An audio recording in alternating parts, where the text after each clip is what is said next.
오늘 우리에게 주시는 하나님의 말씀은 신약 성경 중 로마서 4장 1절에서 12절까지 말씀입니다. 신약 성경 242면 로마서 4장 1절부터 12절까지 이 계시의 말씀을 봉독할 때 살아계신 하나님의 음성을 들으실 수 있기를 바랍니다.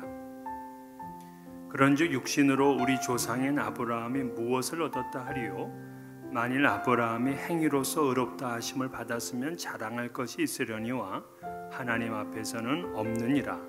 성경이 무엇을 말하느냐? 아브라함이 하나님을 믿음에 그것이 그에게 의로 여겨진 바 되었느니라. 일하는 자에게는 그 삭시 은혜로 여겨지지 아니하고 보수로 여겨지거니와 이를 아니할지라도 경건하지 아니한 자를 의롭다 하시는 이를 믿는 자에게는 그의 믿음을 의로 여기시나니 이란 것이 없이 하나님께 의로 여기심을 받는 사람의 복에 대하여 다윗이 말한 바 불법이 사함을 받고 죄가 가리워짐을 받는 사람들은 복이 있고 주께서 그 죄를 인정하지 아니하실 사람은 복이 있도다 함과 같으니라. 그런즉 이 복이 할례자에게냐 혹은 무할례자에게도냐? 무릇 우리가 말하기를 아브라함에게는 그 믿음이 의로 여겨졌다 하노라. 그런즉 그것이 어떻게 여겨졌느냐? 할례시냐 무할례시냐? 할례시가 아니요 무할례시니라. 그가 할례의 표를 받은 것은 무할례시의 믿음으로 된 의를 인친 것이니 이는 무할례자로서 믿는 모든 자의 조상이 되어 그들도 의로 여기심을 얻게 하려 하심이라. 또한 할례자의 조상이 되었나니 곧 할례 받을 자에게뿐 아니라 우리 조상 아브라함이 무할례시에 가졌던 믿음의 자취를 따르는 자들에게도 그러하니라. 아멘.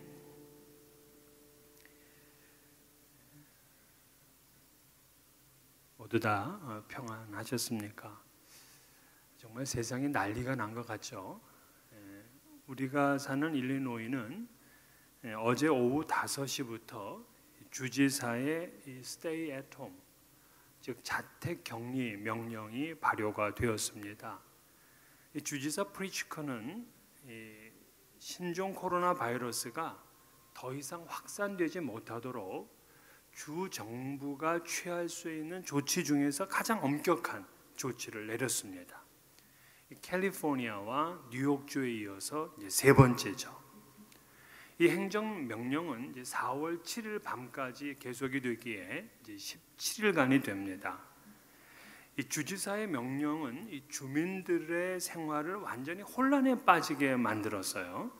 학교는 이미 폐쇄되었고요. 직장인들도 사무실 대신 자택근무를 권고받습니다. 식당도 문을 닫았습니다. 여행도 자유롭게 할 수 없고 10명 이상의 모임도 안 됩니다. 실내외 공공 오락 장소는 모두 클로즈했고 박물관, 영화관들도 모두 문을 닫았습니다. 이러한 지시를 따르지 않게 되면 경찰이 제재할 수도 있게 됩니다. 왜?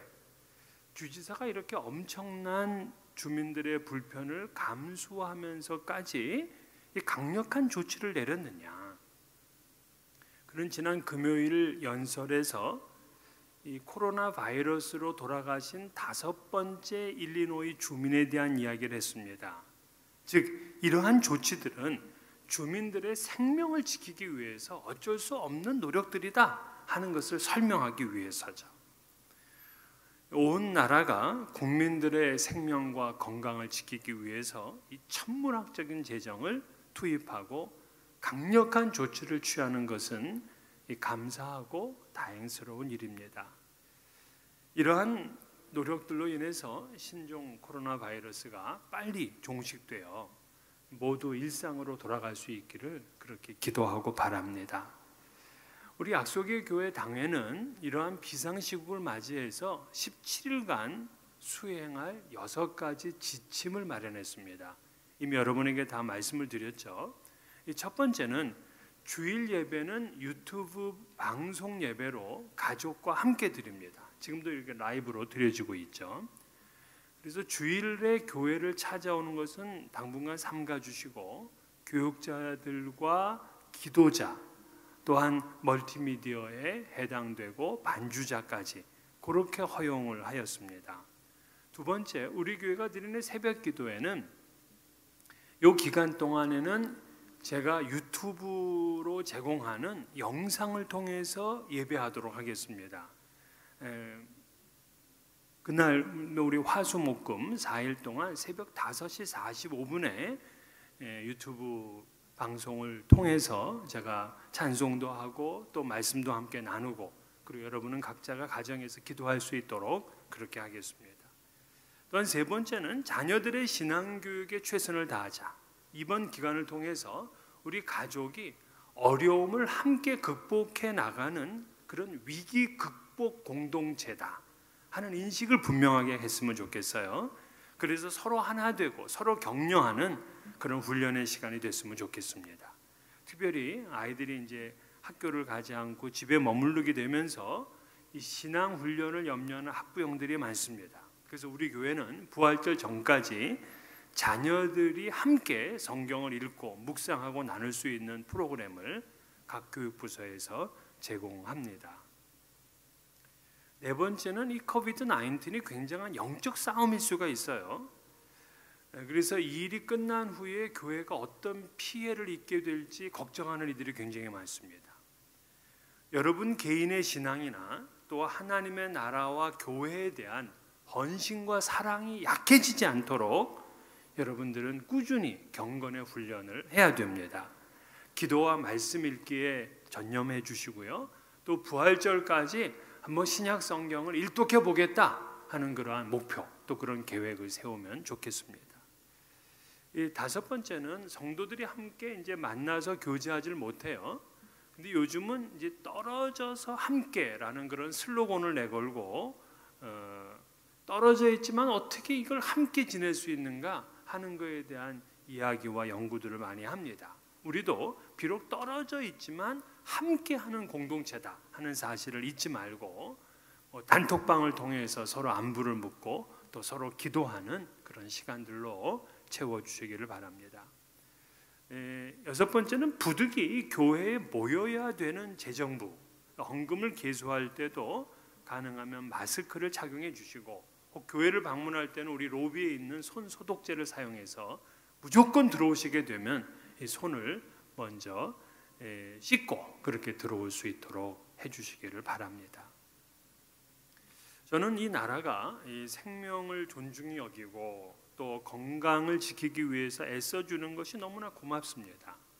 이를 위해서 수고하는 이 당국자와 의료인들에게 우리는 깊이 감사를 드려야 할 것입니다. 생명의 문제는 어떤 대가를 치르더라도 우선시 되어야 하잖아요. 자, 이렇게 우리가 생명에 대한 것을 귀하게 생각하는 시간인데, 오늘 이 본문은 생명을 초월하여서 영생에 대한 문제를 이야기를 하고 있습니다. 오늘 마이애미 그 비치를 보여주면서 그 젊은이들이 수없이 모여가지고 있는 장면을 우리가 보면서 얼마나 당황했습니까? 이렇게 생명을 위협하는데도 우습게 여기는 이러한 현실이 영생을 우습게 여기는 이 현대인들의 모습을 닮아서 참 마음이 많이 씁쓸했습니다. 저는 지난주에 새롭게 나타난 하나님의 의에 대한 말씀을 드렸어요. 죄인은 하나님의 영광에 이르지 못하지만 예수 그리스도를 믿음으로 차별 없이 그리고 값 없이 죄 사함을 얻고 의롭게 됨을 말씀을 드렸습니다. 의롭게 된 자는 영생을 얻게 되죠. 그 영생은 바로 믿음을 통해서 얻게 되는데, 이것이 바로 하나님께서 우리에게 주신 새로운 의다 하는 말씀을 드렸습니다. 이러한 새로운 의는 철저하게 행위와 공로를 배격합니다. 우리의 선행이나 우리의 공로가 아니라 우리의 믿음으로 의롭게 됩니다. 바울 사도는 인간은 도저히 행위를 통해서 의롭게 될 수 없다는 사실을 알았어요. 그래서 새로운 법안을 선포했죠. 그것이 로마서 3장 24절이었는데, 그리스도 예수 안에 있는 속량으로 말미암아 하나님의 은혜로 값없이 의롭다 하심을 얻은 자 되었느니라. 이 바울은 그 엄청난 유대주의 앞에 새로운 도전장을 내민 거예요. 그런데 그가 이렇게 새로운 의를 주장하려면은 증명을 해야 됩니다. 무작정 우긴다고 되는 거 아니잖아요. 그렇기 때문에 성경과 역사를 통해서 증명을 받아야 됩니다. 모든 유대인들이 수긍할 만한 그런 증인들을 내세워야 됩니다. 그래서 바울 사도는 구약의 두 사람을 택합니다. 율법의 전통도 그렇잖아요. 증인은 반드시 두 사람이 되어야 되죠. 바울은 믿음의 조상인 아브라함과 또 이스라엘의 성군인 다윗, 이 두 사람을 예로 드는 거예요.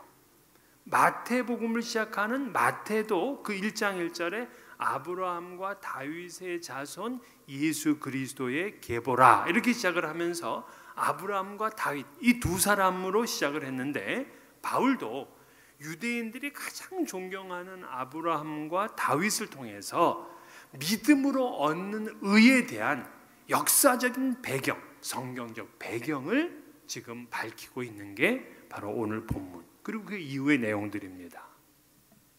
자, 그러면 먼저 아브라함의 의를 통한 증명을 하도록 하겠는데요. 이 아브라함은 하나님의 벗이다, 친구다 여길 정도로다가 참 하나님 보시기에 의로운 사람이었습니다. 그는 갈대아 우르에서 하나님이 가라 하는 그 명령 하나를 붙들고 순종한 사람이에요. 또 아내가 생물학적으로 아기를 낳을 수 없음에도 불구하고 아기를 주시겠다 하니까 그걸 믿은 사람입니다. 그러면서 귀하게 얻은 그 아들을 하나님이 바치라고 하니까 기꺼이 하나님의 번제단 위에 올려서 그를 바칠 만한 사람입니다. 믿음의 조상이 될 만하죠? 그러나 그는 그의 생애에 많은 실수도 보여주었습니다. 하나님이 가라고 하셨던 가나안 땅 그곳을 지키지 못하고 기근이 들게 되니까 애굽으로 갔습니다.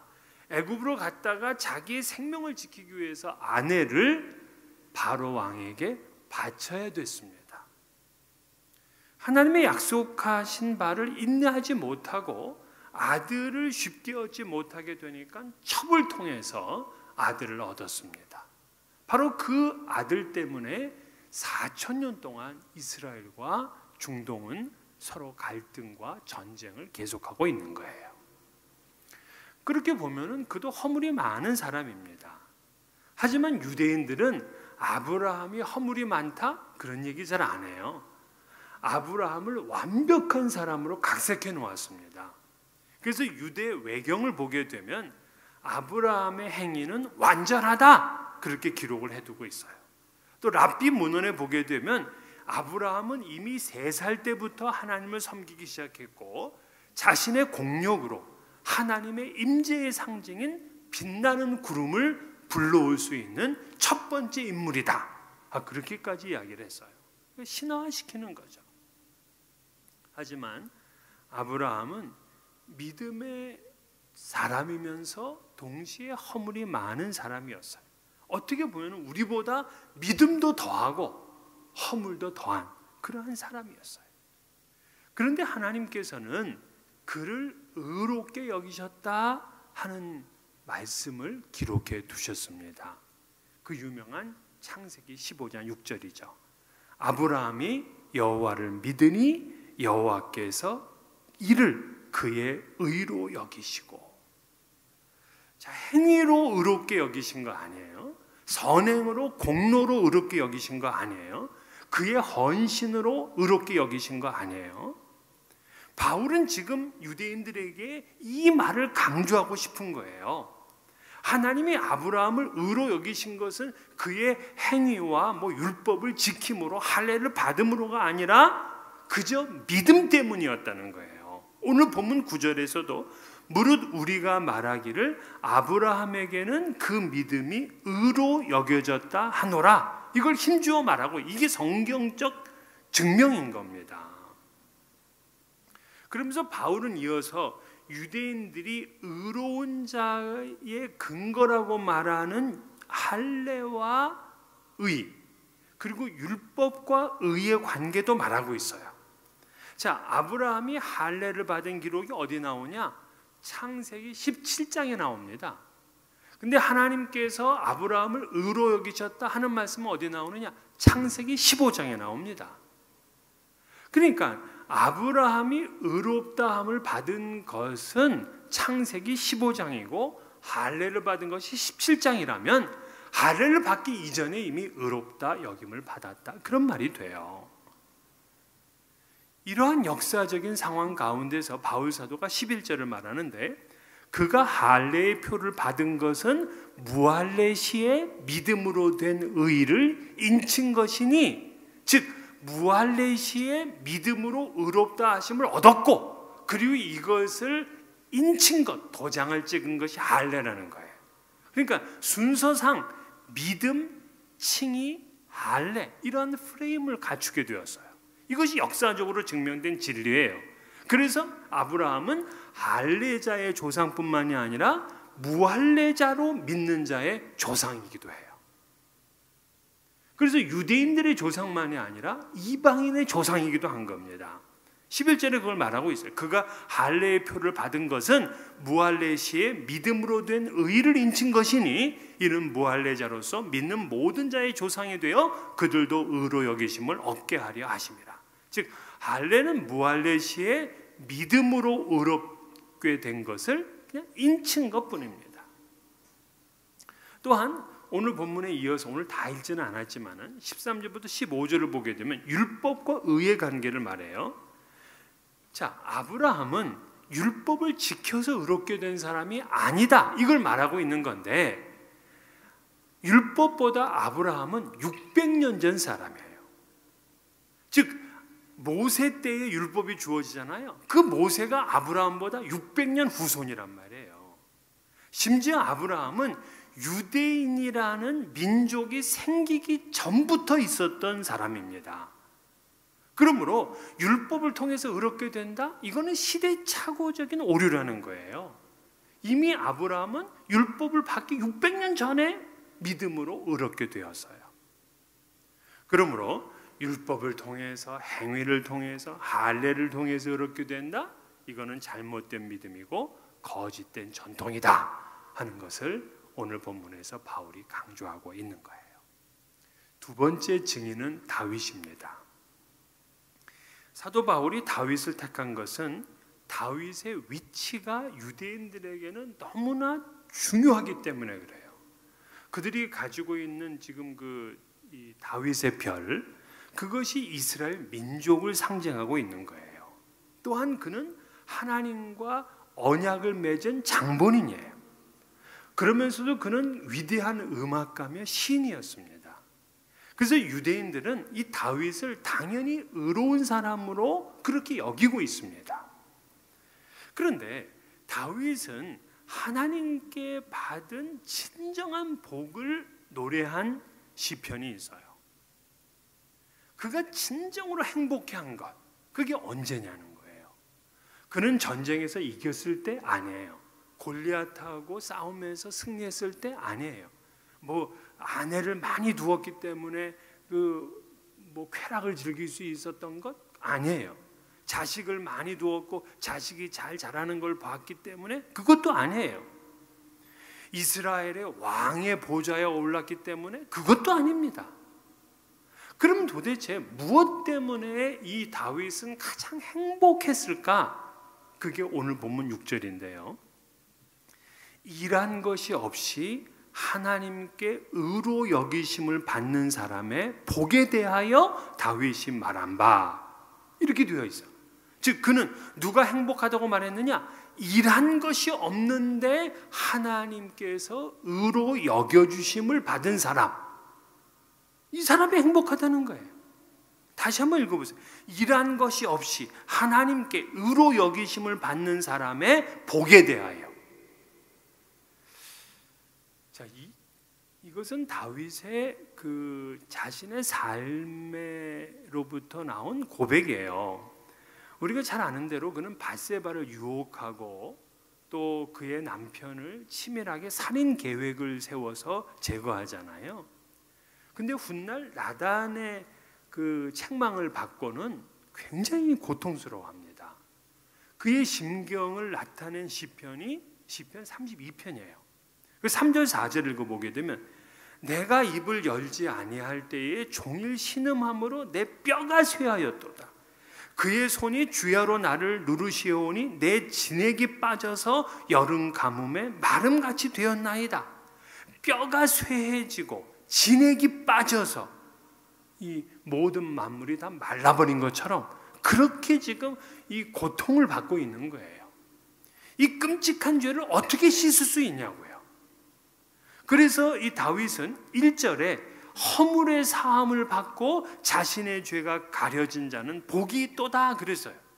즉 아무런 고행 없이 죄 사함을 얻는 그 큰 행복을 노래했습니다. 그렇습니다.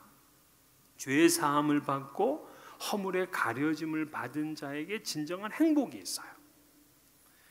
여러분, 이 유대인들은 대속죄일이라는 절기를 지킵니다. 이 대속죄일이 되면은 흠이 없는 염소 2마리를 가져옵니다. 그리고 그 한 마리는 이 대제사장이 이 염소 위에 안수를 합니다. 그러니까 모든 백성의 죄를 이 염소에게 다 이제 뒤집어 씌워요. 그런 다음에 이 염소를 광야로 내보냅니다. 그러면 백성들은 광야로 나아가는 그 염소를 지켜봐요. 지켜봅니다. 그러면 염소가 그냥 쫄래쫄래 그 광야로 나가요. 그러다가 시야에서 이 염소가 완전히 없어질 때가 있습니다. 그렇게 되면 이스라엘은 그때 환호를 부르며 하나님 앞에 죄를 씻어준 것에 대한 감사를 드려요. 그리고 남은 한 마리는 그걸 이제 아사셀이라 그러잖아요. 남은 한 마리는 어떻게 하느냐? 남은 한 마리는 죽여요. 그리고 피를 받아가지고 이 피를 지성소 안으로 가져가서 언약궤 위에다가 쏟아 붓습니다. 이렇게 되면 허물이 사함을 얻게 되고 죄가 가려짐을 받게 되는 거예요. 이게 기쁨인 거예요. 자, 여기까지 이 죄를 씻기 위한 어떠한 공로가 있었습니까? 선행이 있었습니까? 아니에요. 그저 거저 주시는 하나님의 은혜인 거예요. 바울은 5절에 하나님을 뭐라고 불렀냐면 이를 아니할지라도 경건하지 아니한 자를 의롭다 하시는 이다 이렇게 불렀어요. 일을 안 해도 여기서 일이라는 것은 우리의 행위와 노력을 말하고 있는 거예요. 그 행위와 노력으로 되는 것이 아니야. 하나님은 일을 안 한 사람인데, 즉 선행과 공로가 없는 사람인데 의롭다 이렇게 인정해 주셨어요. 이것을 믿는 자의 믿음을 하나님은 의롭게 여기셨다 이렇게 말하고 있어요. 그런데도 이 죄 용서함을 확신하지 못하는 사람들이 많아요. 오히려 네 죄를 씻기 위해서 1000번 절해라. 그러면 더 납득이 되고 이해가 되는 사람이 많을 겁니다. 실제로 이 힌두교인들은요, 그 죄를 씻기 위해서 엄청난 고행을 합니다. 그러니까 쇠꼬창이 같은 거로다가 자기의 혀를 갖다가 이렇게 찌릅니다. 그리고는 이 눈을 하늘의 해를 향해서 뜨면서 자기의 눈이 멀어지게 만듭니다. 어떤 사람은 이 힌두교도인인데 이 손을 들고는 8년 동안 내리질 않았다 그래요. 그래서 근육은 다 약화됐는데 손톱은 자신의 손보다 2.5피트까지 내려왔다고 합니다. 그런데도 죄 용서를 못 받아요. 그런 일을 털끝만큼도 일어나지 않습니다. 오늘 우리는 이 바울 사도의 말씀 5절에 이를 아니할지라도 경건하지 아니한 자를 의롭다 하시는 이를 믿는 자에게는 그의 믿음을 의로 여기시나니, 즉 죄 용서와 하나님의 의를 얻는 것은 믿음이다 하는 것을 다시 한번 깨달아야 돼요. 오늘 여기서 재밌는 단어가 있는데 의롭게 여긴다 하는 단어예요. 우리가 로마서를 읽어보게 되면 이 의롭게 여긴다 이런 단어를 참 많이 보게 돼요. 근데 의는 여러분이 잘 알아요. 근데 여긴다의 말을 잘 이해를 못합니다. 자, 여긴다. 이 여긴다가 영어 성경을 보게 되면 뭐라고 번역이 되어 있냐면 크레딧으로 번역이 되어 있어요. 크레딧. 그러니까 오늘 본문에는 크레딧이 7번이나 나옵니다. 굉장히 중요한 단어라는 거죠. 자, 크레딧은 우리가 예금하는 것이에요. 이 금융거래상의 용어입니다. 그러니까 내가 돈을 넣으면 내 구자, 크레딧에 돈이 올라가요. 금액이 올라갑니다. 근데 내가 저축하지 않았는데 크레딧이 올라가 있어서 입금이 되어 있다면 진짜 신나는 거죠. 이번에 우리 트럼프가 뭐 그렇게 준다면서요. 우리가 뭐 한 거 없지만 돈을 그냥 크레딧으로다가 올려주겠다는 겁니다. 자, 바로 이게 얼마나 신나는 일입니까? 바로 이거야. 우리가 행위와 공로와 선행이 없는데 하나님께서 의로 여기셨다, 이런 얘기는 의를 크레딧에 넣어줬다, 이 얘기예요. 이게 여기다예요. 자, 좀 더 예를 들면 우리가 집에 있는데 편지 한 장이 왔어요. 하나님께로부터 온 편지입니다. 그런데 내 구자에 10억 불을 넣어주었대요. 10억 불. 자, 이 10억 불을 넣어줬다고 믿고 그냥 막 가가지고 자동차 비싼 것도 사고 그냥 최고급 레스토랑에서 음식을 먹고 그냥 카드로 다 써. 이런 사람은 10억 불을 누릴 거예요. 근데 말도 안 돼. 어떻게 10억 불이 내 구자에 놓여 있어? 안 돼. 그러면서 맨날 그냥 이 페이먼트 내는 것 때문에 쩔쩔쩔쩔 맨다면 그거 얼마나 안타깝습니까? 그 사람은 10억 불이 아니라 10불의 은혜도 누리지 못하는 사람이에요. 믿음으로 사용하진 않으니까. 자, 나는 아무 공로 없어. 나는 아무 선행을 하진 않았는데 하나님께는 내 인생의 구자에 의를 크레딧으로 주셨다, 이 얘기입니다. 이걸 믿는 믿음을 하나님께서는 의롭게 여기신다, 이렇게 얘기를 한 거예요. 이처럼 바울 사도는 구약의 아브라함과 다윗을 인용해서 율법과 할례, 선행이 아니라 믿음으로 의롭게 된다 하는 진리를 증명하고자 하는 거예요. 우리가 조금 선행하고 조금 봉사하고 조금 공로를 쌓았다고 거들먹거린다, 이건 한심한 일입니다. 사도는 에베소 2장 8절 9절에 너희는 그 은혜에 의하여 믿음으로 말미암아 구원을 받았으니 이것은 너희에게서 난 것이 아니요 하나님의 선물이라. 행위에서 난 것이 아니니 이는 누구든지 자랑하지 못하게 하려 함이라 그랬어요. 우리는 아무 공로 없습니다. 우리는 다만 믿음으로 의롭게 되었기에 자랑할 것이 없는 사람들이에요. 그저 하나님 앞에 감사하며 겸손할 수밖에 없습니다. 사람들은 자기가 한 일에 대한 보수는 당연한 것으로 여깁니다. 그러니까 내가 일해서 받는 것은 이 감사할 일은 사실 아니에요. 오히려 내가 빚받은 것 정도로 생각을 하는 거죠.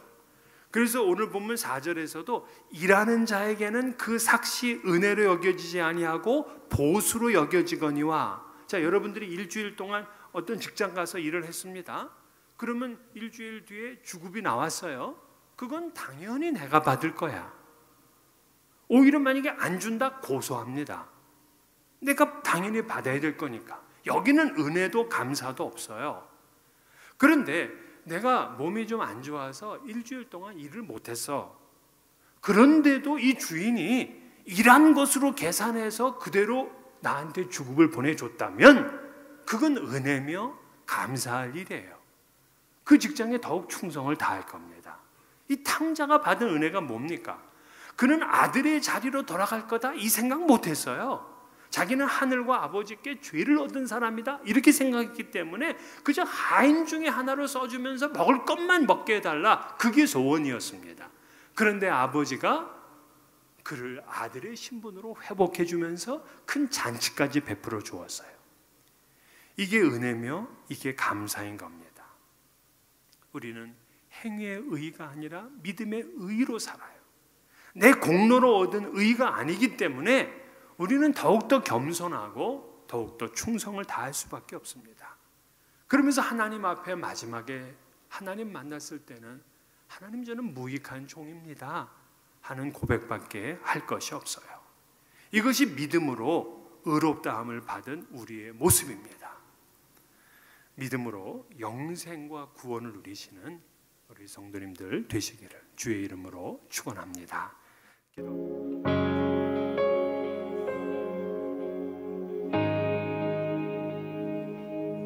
나의 눈 열어 주 보게 하소서. 주의 아름다운 보기 원하네. 주님의 큰 영광 나